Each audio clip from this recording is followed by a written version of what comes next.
Oh yes, Asili Yetu Rada Tour 2026. Tunakufikia popote ulipo. Asili Yetu TV kupitia Rada Tour inalenga kutambua, kukuza na kuibua vipaji kutoka kila mkoa wa Tanzania. Tunawakaribisha wasanii wa muziki, waigizaji, wachekeshaji, wanamitindo na wenye vipaji vya kipekee. Hii ni nafasi ya kipekee kuonekana, kusikika na kusonga mbele. Ziara itapita kila mkoa na ratiba rasmi tunatangaza hivi karibuni, na vipaji vyote vitatangazwa kupitia Asili Yetu TV. Asili Yetu Rada, tunakuona, tunakusikia, tunakuinua. Ulipo tupo. Tupigie kwa nambari za simu 0742 37 48 09. Kwenye mitandao yetu tunapatikana kama Asili Yetu TV. Asili Yetu Rada Tour 2026. Naam, karibu sana mtazamaji wa Asili Yetu TV popote pale ulipo, natumaini mzima wa afya. Mimi naitwa Uncle G na hii ni Asili Yetu TV.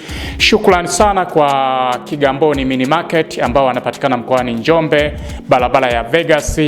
Ukiwa na mahitaji ya nyumbani hakikisha unafika Kigamboni Mini Market ambapo utajipatia mahitaji yale ya nyumbani yote. Tunazungumzia kuanzia vinywaji, tunazungumzia sukari, tunazungumzia mchere, mahitaji mbalimbali ambayo yanapatikana Kigamboni Mini Market ambao wao ndo wanatushika mkono na wanapatikana mkabala kabisa na gesti ya kuokoka ni lazima. Ukifika hapo lazima utakutana na bango lao mlangoni ambalo linasomeka Kigamboni Mini Market. Lakini shukrani sana kwa The Glory School kutoka pale Mafinga ambapo msimu huu wa kupeleka watoto shule, inawezekana mzazi unajiuliza kwamba mtoto akasome wapi, inakuaje, nipate shule gani ambayo ina ufaulu mzuri? Zingatia The Glory School ambao wanapatikana Mafinga pale Lungemba. Ni kilomita chache tu kutoka Mafinga mjini stand mpaka kufika hapo shuleni ambapo wanapatikana. Lakini kubwa zaidi, ukiwa shuleni wanatoa elimu za kiroho, upande wa Islamu, upande wa Kristo, lakini pia wana huduma za kiafya zahanati ndani ya shule. Lakini mabweni yao yako fresh, na Asili Yetu TV tutakuhakikishia kwamba tuna kuripoti mara baada tu ya shule kufungua. Tutatembelea ili mzazi aweze kuona mazingira na vitu vingine ambavyo vinapatikana pale. Lakini watu wetu wa mwisho kabisa ni Hombolo Wine ambao wao wanatushika mkono pia kwenye vipindi mbalimbali ambavyo vinapatikana. Na sasa hivi wine tumevunja bei. Kwa hiyo hakikisha kwamba unapita kwenye mini market zote ambazo ziko mkoani Njombe, lakini pia unaweza kwenda moja kwa moja kwa wakala mkuu ambaye ni Kigamboni Mini Market. Hapo utapata bidhaa mbalimbali. Pia unaweza kupewa elimu kuhusiana na wine ambayo inauzwa pale. Mimi sina la ziada, endelea kuungana na Asili Yetu TV. Tulikuwa tunawapa Charlotte kwanza wadhamini ambao wanatushika mkono. Na leo bwana, ndani ya Asili Yetu TV siko peke yangu, niko na mgeni ambaye ametutembelea. Tutajaribu kupiga naye story. Ni takriban ni mwaka jana, miezi kadhaa imepita, jamaa alifanya vizuri, alitrend sana kwenye mitandao ya kijamii, na Asili Yetu tukasema wacha tumtafute huyu mwamba ambaye ametrend kutoka Njombe.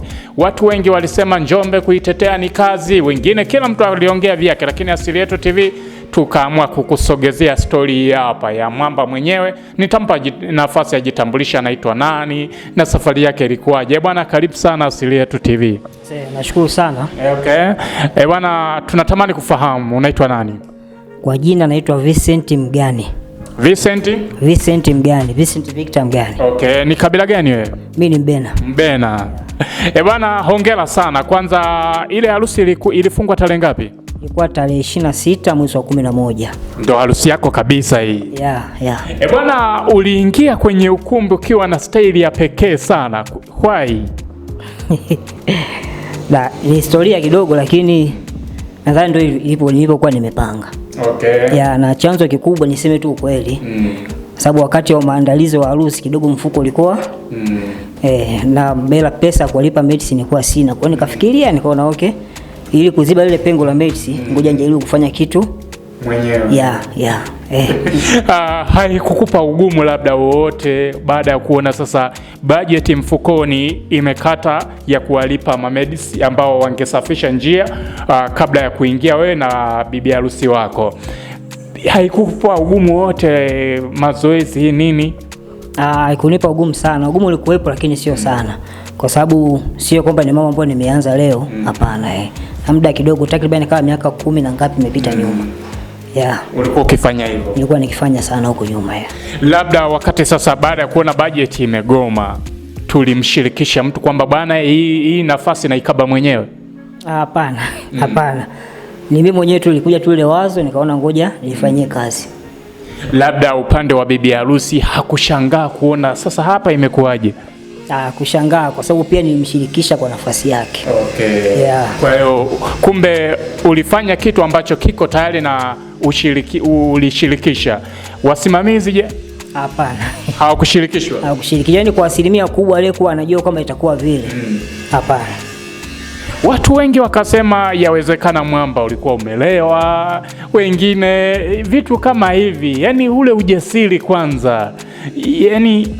Yani sipati picha upande, kwa sababu kwenye tukio kama lile kuna wageni tofauti ambao wapo, kuna wakwe, lakini siku zote ambapo sehemu ambapo watu tunaheshimu sana, kwa sababu kusema leo kuna wakwe wako hapa, hukuhofia labda watanichukuliaje? Sikuhofia kabisa. Yeah, na sio mara ya kwanza, sababu hata shule mbalimbali ambazo nimesoma huko nyuma nishakuwa nafanya hivyo vitu. Okay. Kwa hiyo haikunipa ugumu sana. Okay. Yeah. Baada ya tukio, clip ile ilienda sana mtandaoni. Kwako ilikupa nafasi gani? Kwanza sikutegemea. Nilijua itakuwa ni kitu cha ajabu, lakini kwa hapa labda Njombe au kwa wale waliohusika tu. Kwa hiyo sikutegemea kama itafika huko mbele. Kwa hata mimi mwenyewe nilikuwa nashangaa. Marafiki zangu mbalimbali wanipigia, bwana kuna hiki na mimi naingia naangalia, nikawa nabaki nashangaa, cha kufanya nikawa sina. Okay. Clip ile imepostiwa na watu maarufu wengi, na tumaini utakuwa unapitia zile comment. Comment gani ambazo wewe zilikuvunja moyo? Comment gani ambazo wewe zilikupa ujasiri au ulishangaa kuona kwa nini inakuwa hivi? Hizo nivunja moyo ziko nyingi. Sio bongo, sio tunajua si jinsi tulivyo. Okay. Kama kawaida wengine wamekuja kusema mchongo. Kuna wengine wamekuja kusema kuoko, asijua kufanywa nini. Kwa hiyo lakini nadhani ni kama ilikuwa ni kitu cha kufurahisha fulani. Okay. Kwa hiyo nivunja moyo kwa upande fulani, lakini kwa upande mwingine kwa asilimia kubwa walichukulia kwa uzuri. Yaani kwamba inavyoonekana sikuharibu. Okay, labda baada ya kupostiwa sasa kwenye mitandao ya kijamii mbalimbali, na kuna baadhi ya social media wameposti, labda kuna watu ambao walikutafuta kukupongeza au kukupa ushauri? Walinitafuta ikiwemo pamoja na MC wangu. Okay. Nitafuta sababu kidogo yeye mwenzangu ameshafika mbali hapa. Naambia bwana, kwa hicho kifanya, jaribu kwanza kufikiria ufanye kitu ikiwezekana, labda utengeneze labda group na medicine na nini. Okay. Baada ya kupewa ushauri huo mpaka sasa hivi tutarajie tayari. Leo nimeona kuna clip fulani tena inasambaa mtandaoni ukifanya mazoezi. Tumeshaanza kutengeneza grupu? Tumeshaanza kutengeneza grupu. Nadhani sio muda kila kitu kitakuwa sawa, na ikiwezekana nitakuja hapa pia. Okay. Lakini pia kwa nini tumetengeneza grupu? Tunaamini kwamba tutapiga pesa huko au namna gani?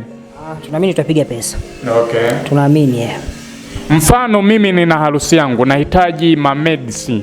Wastani kiasi cha chini nataka niwe na shilingi ngapi? Kwa sasa kusema kweli, kwa sasa sio mzoefu sana. Sijai kufanya rasmi hiyo kazi. Kwa hiyo sio mzoefu sana. Baada ya wewe sasa, wakati unaingia kwenye harusi yako, kwa sababu unasema kwamba kwenye harusi yako nafasi ya mamedis ulikaba wewe, tunataka tujue ulishawatafuta, ulishindwa bei au? Kusema ukweli, sikuwahi kutafuta. Ila tu tukio lipokuwa linakaribia kutokea, nilishaweka hicho kitu kichwani kwamba kwenye hii shughuli sitakuwa na budget ya meds. Kwa hiyo lazima mimi kama mimi nikave nafasi. Okay. Kwa hiyo sikuwahi kuwatafuta, hapana. Okay. Na mpaka sasa hivi hilo kundi lako tuko na watu wangapi? Mpaka sasa hivi ambao nimeshazungumza nao tuko jumla 5 na vijana kama 4 hivi. Okay. Sifa ya medicine mtu anatakiwa awaje? Sifa ya medicine. Of course mwajibikaji, shoti anayefahamu nini anakifanya. Okay. Ndio sifa moja kuu. Ya hivyo vingine vyote ni vya ziada, lakini sifa moja kuu akishajua anachokifanya. tosha, sababu ushajua unachokifanya, huwezi kukifanya kitu ambacho kiwezi. Okay. Yeah. Mfano sasa mimi ninakuja kwako, nahitaji kundi lako likafanye shughuli kwenye shughuli yangu. Upande wa mavazi, nani anagharamia? Ni mimi niliyekupa kazi au wewe mwenye kundi lako? Kwa sasa kutokana na mlolongo jinsi ninavyoona, kwa sababu nilijaribu kufuatilia mates mbalimbali, mfano kuna Crown mates wako da.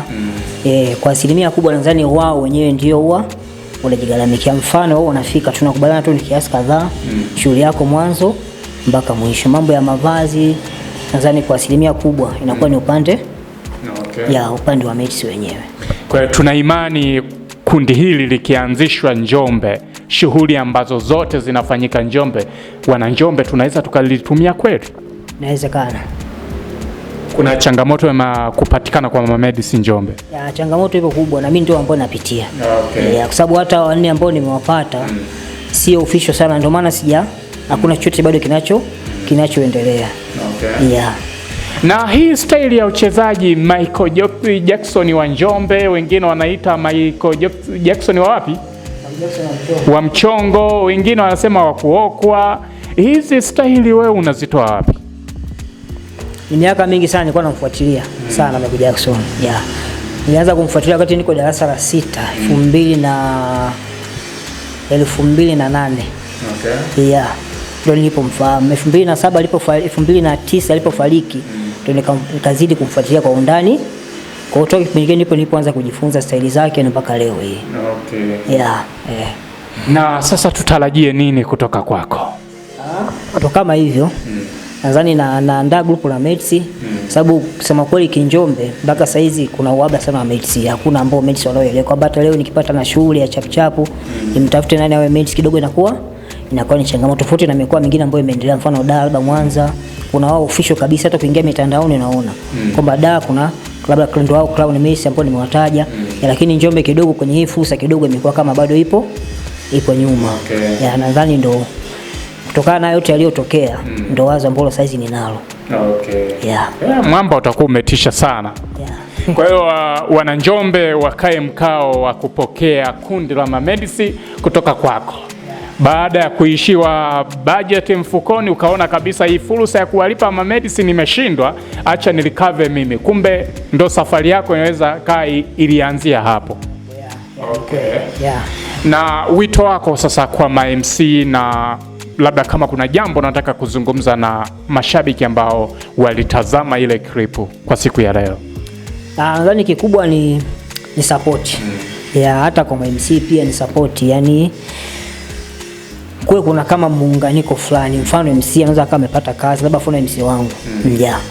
Ikitokea kama kuna nafasi fulani labda kumtambulisha mtu, vipaji viko kama hivi mlivyokuwa nyinyi.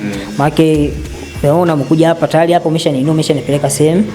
Yeah, kwa maana kama tayari kuna MC ana jina, inakuwa ni support kidogo. Okay. Yeah, unaweza kutumia ile nafasi yako pengine kumtambulisha hata dakika kadhaa kwenye shughuli kwenye nini. Okay. Yeah. Umeingia kwenye mfumo rasmi sasa wa sanaa. Tunataka tujue nje ya sanaa inahitaji uwe umewekeza ili uweze kupushi sanaa iweze kwenda mbele zaidi. Tunapozungumzia kuwa na kundi la Mamedisi, tayari wanahitaji kukutazama upande wa mavazi, wanahitaji kukutazama upande wa posho. Nje ya sanaa tunashughulika na nini? Mimi ni mjasiriamali. Ya, nafanya biashara. Na kibanda changu kipo stendi ya zamani pale. Nauza vifaa vya sofa, vitambaa vya sofa. Okay. Yeah. Hizo ndo shughuli zako? Shughuli zangu kubwa. Okay. Hizo. Kubwa sasa, kubwa inayojulikana ndio hiyo. Okay. Yeah. Na jina ambalo linafahamika kwenye biashara yako? Nadhani wananiita Vincent tu. Vincent. Vincent Sofa Material. Okay. Yeah, japo watakuwa wamefika. Watakuwa wamefika. Fika una stendi zamani pale. Yajulikana tu. Okay. Yeah.